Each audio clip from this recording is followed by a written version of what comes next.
so we're gonna go over transporting with the E-cylinder. The last one we're gonna do. So this is what your E-cylinder looks like. As you can see, it's small, it's portable. It fits in the beds nicely. These are the ones that you're commonly gonna see in the hospital going on quick trips to X-ray, CT, places like that. Our H cylinders that we talked about are usually ones that if you're gonna be gone for a long period of time or there's a casualty and you need oxygen tanks and this is all you have, which you're gonna use your big ones for. But typically your E-cylinder is what you're gonna use mostly in the hospital. Now, these are also stored in on racks and things in the oxygen room. So whenever you're using them to move them to a patient's room, you're gonna put them on these cute little dollies. It's easy to push and roll. You always want to either push with it or you can pull, but be mindful of pulling it behind you because you don't want it to fall off or get derailed and tip over. So pushing is probably going to be the safest bet. So just push it around like so. Much easier to move around than the H cylinder. That's why we like them. Okay, so that's your dolly. Now, for instruction purposes, I'm going to move this over to the table so you can see it. Once again, it's still in the carrier. It's still safely secured. It's just down here. All right. Pieces of equipment that you're going to need. You're going to need your board-on gauge, your PIS system. Remember, little PIS system with your pins. You're also going to need an oxygen key. These are going to be your best friend. Make sure you get one if you don't get one at your hospital. All right, so same with the oxygen or the H cylinders. You're gonna purge your tank and all that stuff before you put your regulator on. Please, guys, remember, you must crack your tank before putting your regulator on. So, Miss Hannah, can you please move out of the way? Thank you. All right. So, we're going to make sure that our pins are out of the way when we get ready to purge. We wanna make sure that no debris is there, so we're gonna make sure we crack our tank before we do anything. So we're gonna put our key on our tank. Hold on, this thing's bent.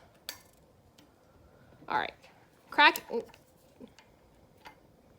This thing's kind of bent. All right, crack in the tank. All right, so the tank is cracked. Everything's purged, the debris. Now we can put our PIS system on. So I'm gonna turn this around so we can see it. So you're going to place this in like so. Your pins are gonna line up. And then you're going to screw this in.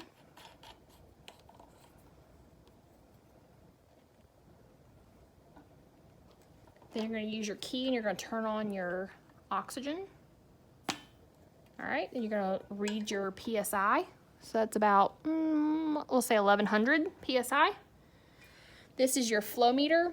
Now each company has ones that are different, but this is where your flow is going to be. So it has a built-in flow meter and a built-in Christmas tree, so you don't have to attach anything else to it. Just hook up your oxygen source. So we'll leave this on for this purpose. Now, you've gone into your patient's room, you've taken them back. I'm gonna turn this off while I talk to y'all so we don't bleed it out. You're gonna load everything up, get it ready to go. You're gonna come into the patient's room. You verified your patient's orders, we'll get to that later. You're gonna come in, you're gonna look and see what the oxygen they are on the wall, on their flow meter, and then you're gonna attach it to your PIS system regulator, and then you're gonna take them to where they need to go. CT, downstairs to a procedure, whatever.